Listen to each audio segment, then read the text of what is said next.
Hi everyone, let's talk books. And today I have a gigantic book haul. These are actually books that I picked up over the course of the last 2 months, and I just haven't had a chance to do a haul. It's too much for me to hold up, so hopefully I'll come up with a different plan for the thumbnail for this video. But let's go ahead and get started. So first off, a couple of books that I picked up that I'm going to be using for my courses this year. One is Iris Chang's The Rape of Nanking. This is something that I always do a unit on in my History of Violence class, and I haven't picked up this book yet, so I wanted to pick it up.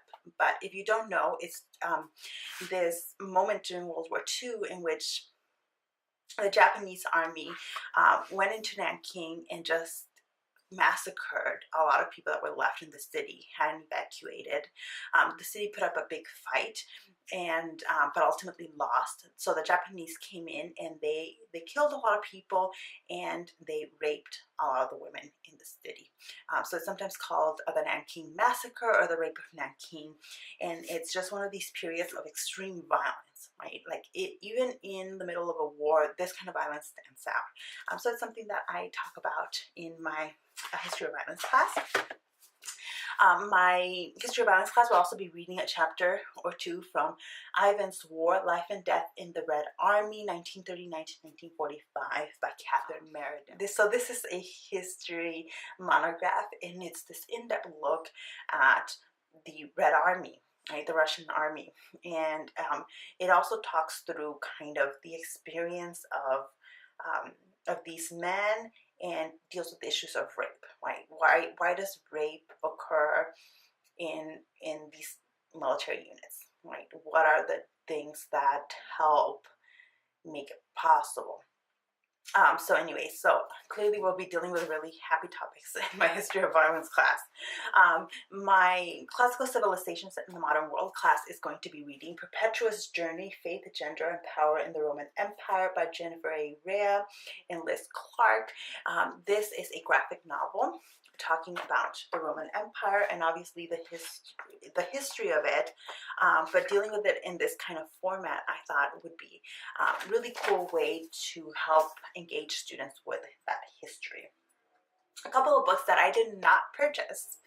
Well, I bought them, but I bought them ages ago. I bought them over 10 years ago, but they've been sitting in my library at my parents' house, and my parents live in a different state than I do. They live in Kansas, and so these are books that I took there and have kind of just gotten lost a little bit.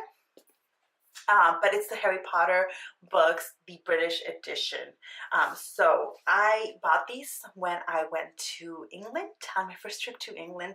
So this had to have been way back in, like, goodness, when was this? Was this like 2005? Yeah, so over 10 years ago. And I read these books in the English edition, but I never read the British editions. They've just been sitting looking all gorgeous on my shelf. So I picked up the first two from my parents' house to bring with me. So I picked up Harry Potter and the Philosopher's Stone and Harry Potter and the Chamber of Secrets. So the first two books, because I'm planning on rereading the Harry Potter series in 2018. Niantic is coming out with an AR game.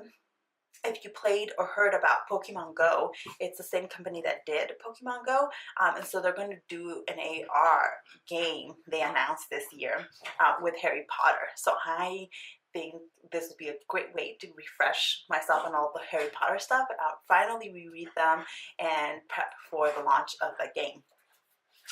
I don't just have these first two. I believe I have the first 5 Harry Potters in the British edition. So I might actually go in and try to purchase the last 2 that I don't have. And my brother's actually going to ship me my other 2 books because I only checked in 1 suitcase and had 1 backpack and was traveling with my dogs when I went home for Christmas. I limited myself to just grabbing those 2 out of my shelf. All right, another book. This is a book that I bought in my used bookstore, and it is Black Lace by Beverly Jenkins. It's an author that I recently discovered. It's a romance novel, but it's set in more modern times. So it's not a historical fiction, but yeah, we'll see. We'll see. I don't know much more about it other than what I read in the back, so that's how I'm going into it.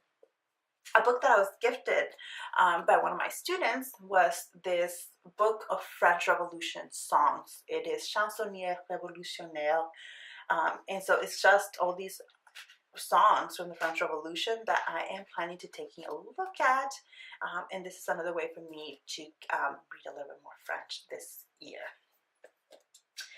Next up is another book that, this is a classic in history. It is the portable Gibbon. It's The Decline and Fall of the Roman Empire.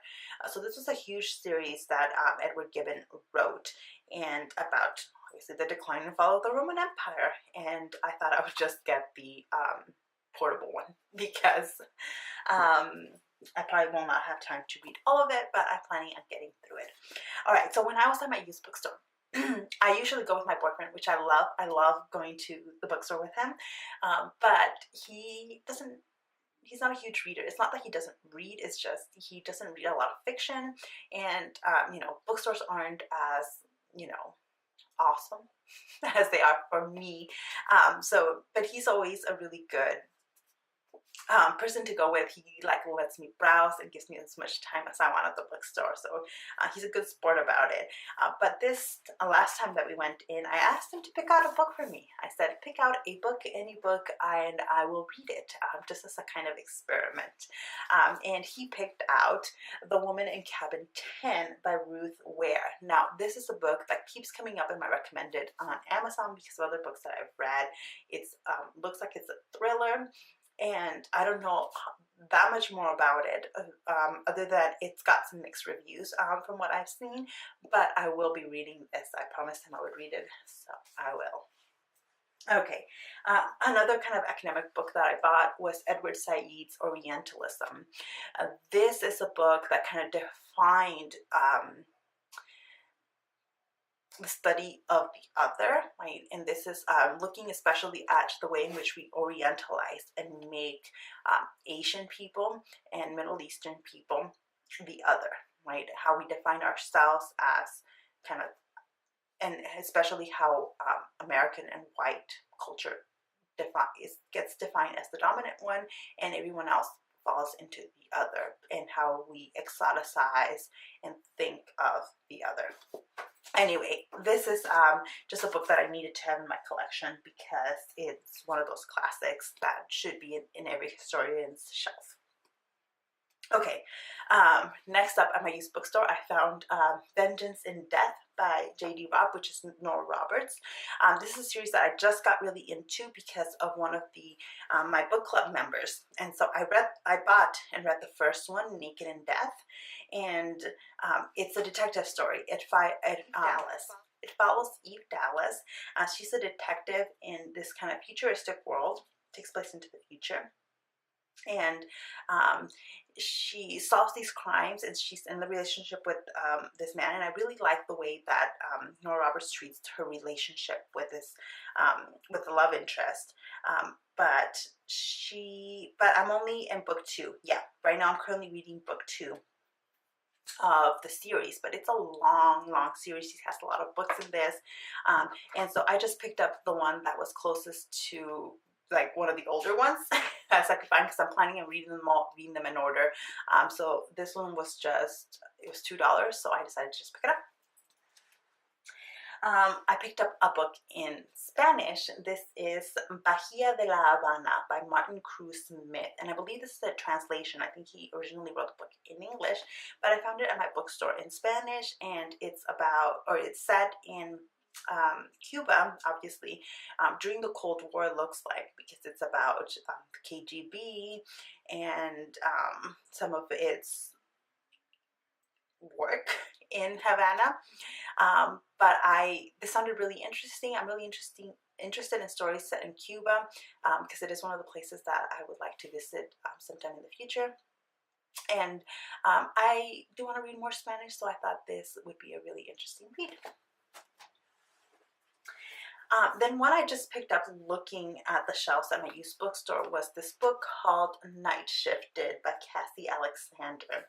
And this one I'll read you the back of because I don't remember much about it.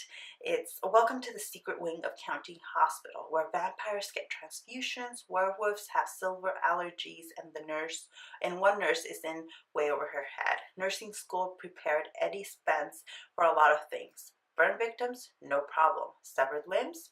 Piece of cake. Vampires? No way in hell. But as the newest nurse on Y4, the secret ward hidden in the bowels of County Hospital, Eddie has her hands full with every paranormal patient you can imagine, from vamps and Ware things to zombies and beyond. So that really intrigued me.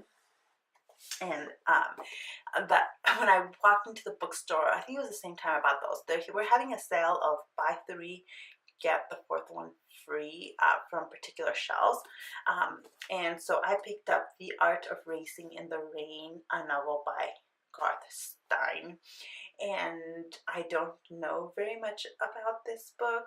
It just says a heart-wrenching but deeply funny and ultimate uplifting story of family, love, loyalty, and hope, a captivating look at the wonders and absurdities of human life as only a dog could tell it. So I love dogs, have dogs, so I thought I would give this one a shot. I also picked up Sandra Cisneros, A House on Mango Street. I read this ages and ages ago in high school, but I thought I would potentially give it a reread in 2018. I also picked up Middlesex, a winner of the Pulitzer Prize by Jeffrey Eugenides, maybe, something like that. So I have not heard anything about this book. It's probably super famous since it won a Pulitzer Prize, but it looks like it is about 3 generations of Greek Americans who travel from a tiny village overlooking Mount Olympus in Asia Minor to Prohibition era Detroit. Alright, so I don't know, it looked interesting, and we'll see. Hopefully I can get to it this year. The other book that I picked up from the shelf, because I think we've gotten the 3, is Jose Saramago. It's called All the Names by Jose Saramago. And I read Blindness way back in high school. I always meant to go back and read more of Saramago. And this one was the winner of the Nobel Prize for Literature. So he won the Nobel Prize for Literature. So let's see. This one is about Senhor Jose. It's a low-grade clerk in the central registry of an unnamed city, a department where the living and the dead share the same shelf space. A middle-aged bachelor, he has no interest in life beyond his daily routine of issuing certificates of birth, marriage, and death. But one day when he chances upon the records of an anonymous young woman, something happens to him. Senor Jose, newly obsessed, sets off to follow the thread that may lead him to the woman. But as he gets ever closer, he discovers more about her and about himself than he would ever have wished. This extraordinary novel by one of the world's greatest writers displays all of Saramago's power and art in brilliant form. So this,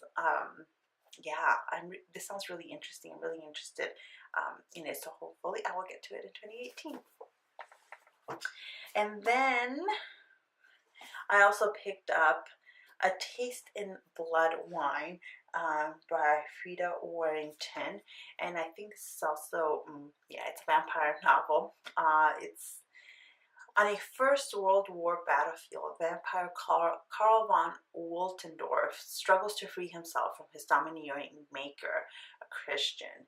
The Neville series flourished in decadent, hedonistic London society in 1923. Champagne parties and the latest illegal substances, all except Charlotte, the middle of the 3 sisters, who hides in a corner wishing that she were back in Cambridge helping her professor father with his scientific experiments.